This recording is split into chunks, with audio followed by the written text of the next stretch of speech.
Bonjour à tous et bienvenue à vous dans cette nouvelle vidéo perte de poids, cette fois-ci d'un point de vue purement mécanique. Ça change un petit peu. On me pose très souvent la question de comment est-ce qu'on fait pour calculer un déficit calorique, qu'est-ce que c'est que le métabolisme de base.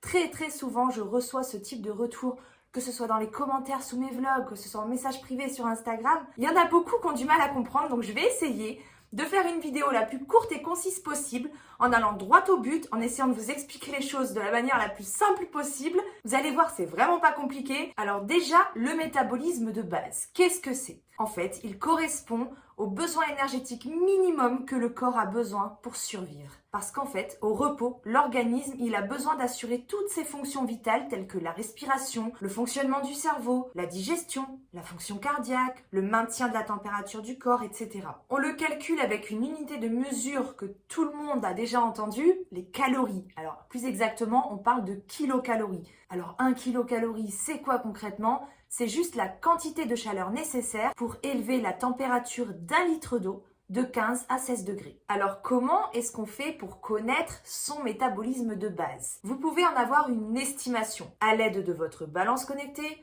ou de la formule de Harris-Benedict que je vous écris ici. C'est vraiment pas compliqué, c'est juste un petit calcul à effectuer. Ou alors directement sur internet. Je vous mets le lien d'un site dans la description de la vidéo, vous cliquez dessus, vous rentrez vos données, vous allez voir, c'est très simple. En fonction de votre poids, de votre taille, de votre sexe, femme ou homme, et de votre âge, vous allez avoir une estimation de votre métabolisme de base. Je précise bien estimation parce qu'en réalité, il y a plus de données que ça qui vont déterminer votre métabolisme de base, mais on ne peut pas avoir toutes les données. Par exemple, la température extérieure ou les conditions climatiques, rien que ça impacte le métabolisme de base légèrement. Mais voilà, il faut avoir conscience que entre par exemple deux femmes de même âge, de même poids, de même taille, vous allez évidemment obtenir la même estimation, mais en réalité, le métabolisme de base sera quand même quelque peu différent. Mais bon, c'est toujours bien de partir d'une estimation. C'est mieux que rien, on va dire. Donc en gros, l'estimation que vous allez avoir, elle correspond donc aux besoins minimum du corps. C'est la limite à ne pas franchir, il ne faut pas aller en dessous pour éviter de s'affamer et pour s'assurer que notre corps, il reçoive tout ce dont il a besoin pour vivre. Par exemple, moi, pour 1m61, 93 kg, 34 ans, mon métabolisme de base, on m'indique qu'il est à 1625 calories. Ça veut dire que 1625 calories, c'est vraiment l'apport minimum que je dois avoir tous les jours. Autre exemple, une femme de 45 ans.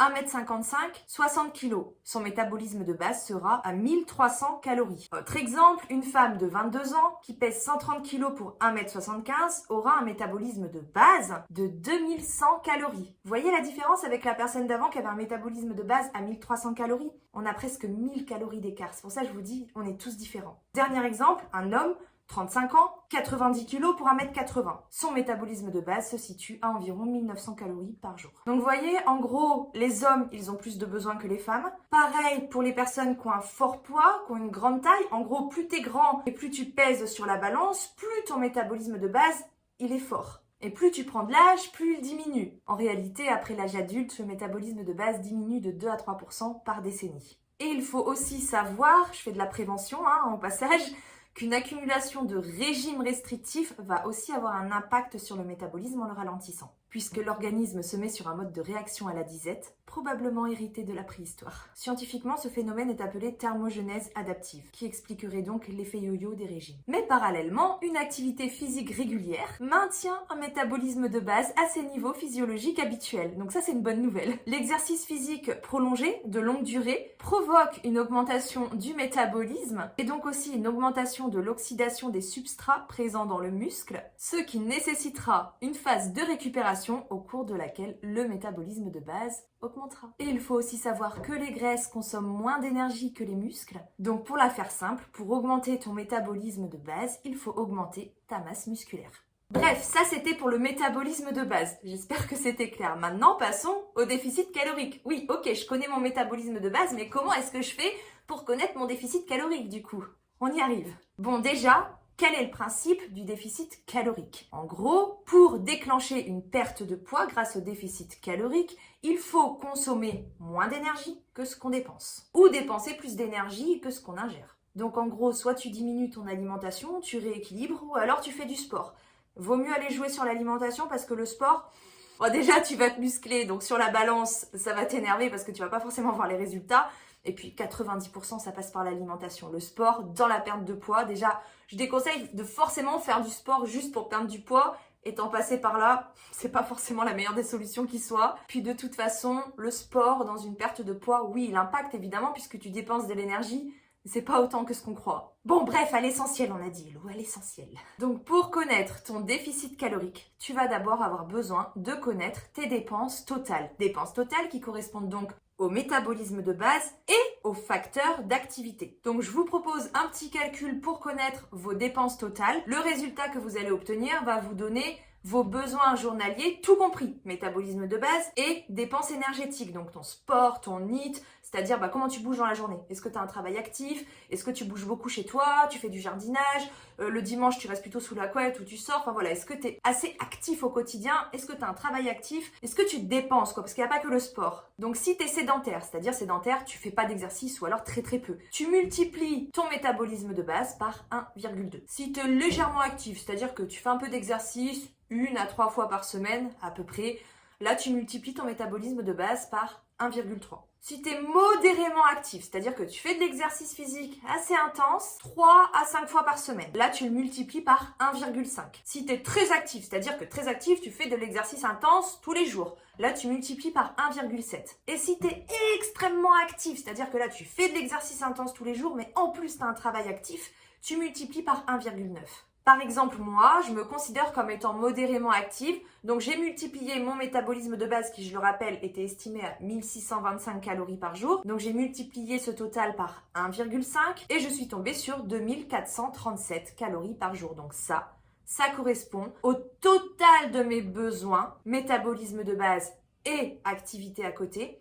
Et si je consomme ces 2400 calories par jour, logiquement, je vais pouvoir maintenir mon poids. Donc en gros, pour me stabiliser. Mais nous, ce qui nous intéresse, c'est pas de stabiliser notre poids, c'est de perdre du poids. Donc c'est de là qu'on va faire un déficit calorique. Ne surtout pas faire de déficit calorique à partir du métabolisme de base. Créer un déficit calorique à partir de cette donnée-là, des dépenses totales. En général, on préconise un déficit calorique de 10 à maximum 25%, ce qui représenterait un maximum d'à peu près 500 calories. Moi, si on regarde mon métabolisme de base, qui est à 1625 calories, et mes dépenses totales qui sont à 2400 calories.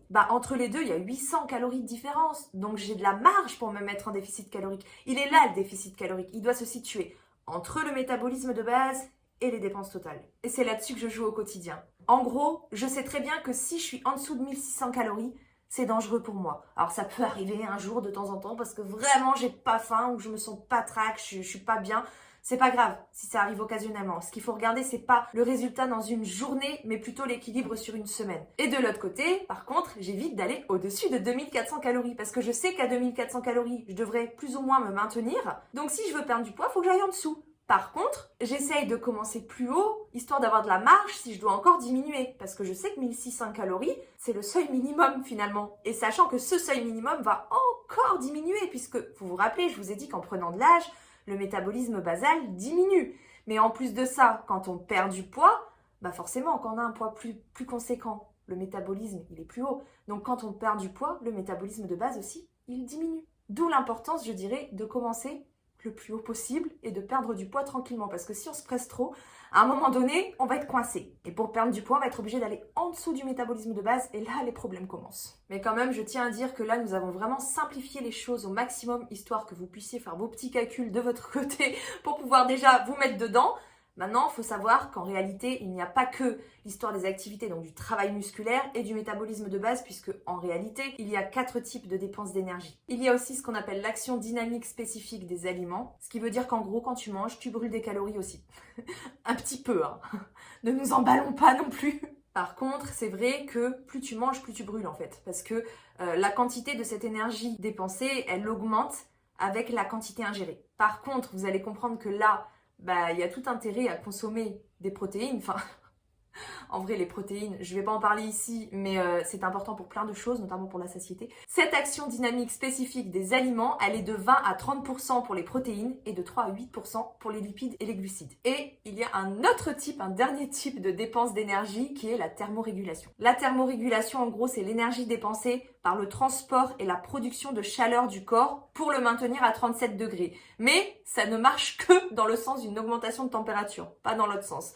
Donc en gros, si tu cailles, tu dépenses plus d'énergie. Voilà, donc le froid, ça a quand même du bon quand on veut perdre du poids.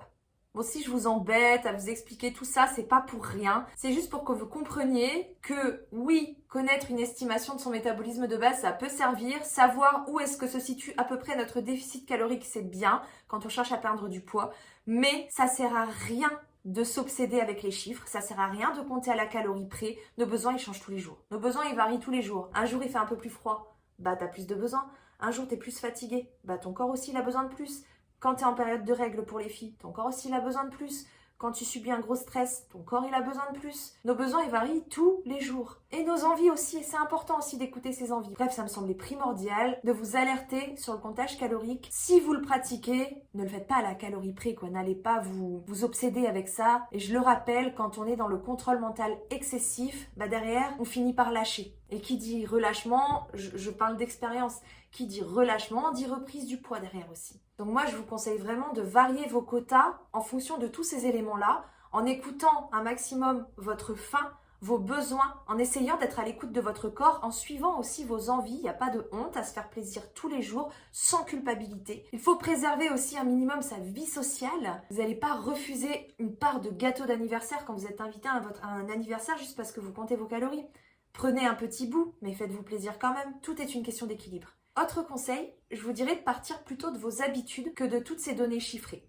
Alors vous pouvez partir de ces données chiffrées, mais si vous vous sentez mal dans cette tranche-là pour être en déficit calorique, que vous avez faim, que ça va pas, partez de vos habitudes. Si les calculs ils vous disent d'être entre 2000 et 2500 calories pour perdre du poids, pour être en déficit calorique, mais qu'avant vous étiez à 4000 calories, c'est juste un exemple. Bah du coup, vous diminuez de 1500 calories. C'est beaucoup trop. Donc à ce moment-là, à partir des habitudes, diminuez de maximum 500 calories et petit à petit, rentrez dans le déficit calorique proposé. Partez de vos habitudes si vous le pouvez, c'est mieux. Bon, moi je dis ça, j'ai essayé de le faire, j'ai pas réussi à observer, mais parce que forcément, ça nécessite d'avoir quand même un point de départ, de savoir, de faire le point, où est-ce que j'en suis aujourd'hui? Combien de calories est-ce que je consomme aujourd'hui, réellement, avec mes habitudes actuelles? J'ai pas été capable de le faire. Mais bon, si vous arrivez à le faire, à mon avis, c'est mieux. Autre conseil, n'oubliez pas de regarder la qualité de votre alimentation. Le déficit calorique, je le rappelle, ne fait absolument pas tout. Si vous mangez mal, déjà, vous risquez de ne pas être rassasié, parce que une assiette, pour qu'elle rentre dans le déficit calorique, si vous consommez quelque chose de beaucoup trop calorique, vous allez manger en trop petite quantité, vous n'allez pas être rassasié. Bah oui, forcément, puisque les légumes, par exemple, c'est très peu calorique, donc tu peux en mettre beaucoup dans ton assiette et avoir le sentiment quand même de satiété. À l'inverse, tu manges quelque chose de très gras, très sucré, bah, tu vas avoir une très très petite quantité à côté. Puis l'aspect santé est quand même très très important. C'est pas parce que tu consommes toutes tes calories que tu as apporté à ton corps tout ce qu'il avait réellement besoin. Tous les nutriments dont ton corps il a besoin pour fonctionner, il faut que tu les lui donnes. Parce que sinon tu vas pas être en bonne santé. Et si t'es pas en bonne santé, tu minimises aussi tes chances dans ta perte de poids. Parce que la perte de poids, c'est pas juste un déficit calorique, là on parle vraiment mécaniquement, mais pour réussir un déficit calorique, déjà faut être bien. C'est toute une hygiène de vie qu'il faut revoir, bien bouger, bien dormir, enfin faut prendre soin de sa santé. Puis j'ai envie de dire de toute façon, le sucre appelle le sucre, la malbouffe appelle la malbouffe. Les industriels conçoivent des produits transformés qui nous poussent à la surconsommation. Donc voilà, c'était une petite parenthèse pour quand même vous alerter sur l'importance de faire un minimum attention à son alimentation sans forcément être dans la recherche non plus d'une alimentation parfaite. Je vous conseillerais aussi d'essayer d'augmenter les protéines, de diminuer les sucres d'absorption rapide et de vous supplémenter en vitamines, en calcium et en fer. Ah, et une dernière chose, si vous utilisez comme moi l'application Yazio, je vous mets le lien de l'application dans la description de la vidéo, n'augmentez pas l'objectif de perte à 1 kg par semaine, parce qu'à ce moment-là, le déficit calorique proposé va être beaucoup trop important et ne va pas forcément respecter les besoins de votre corps. Normalement, l'application, elle propose automatiquement un objectif de perte de 500 grammes par semaine. C'est très bien comme ça, c'est correct. Et à ce moment-là, l'application, elle vous propose un déficit calorique qui est raisonnable. Voilà, cette vidéo est terminée. J'espère que vous y voyez à présent plus clair. Si vous avez des questions, de toute façon, n'hésitez pas. Dans les commentaires en dessous de la vidéo, je vous répondrai. Et je vous dis à dimanche prochain dans le prochain vlog. The future is now.